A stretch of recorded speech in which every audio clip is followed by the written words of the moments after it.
حبضة أما بابورك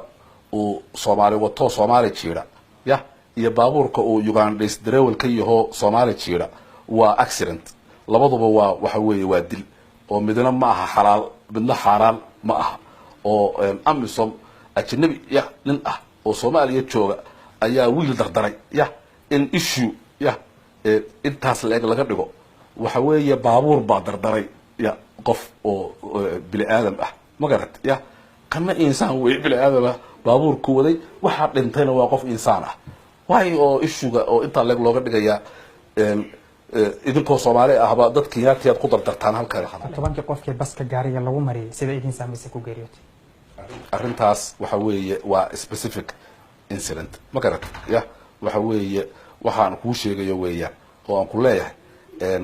baabuur ya oo ay dad waxa weeye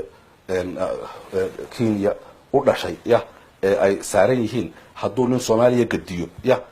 waxaan oo war ah ya ma dhacdeen so why it's yani ay the issue u tahay nin oo ajnabi ah ayaa Soomaaliya dambi ku galay marka qof ajnabi ah ayaa khalad sameeyay buunbuunintaasi it's playing into the hands of Al-Shabaab waxa weeye waa arin Al-Shabaab u danaynaya oo waxay ayagu sameynayaan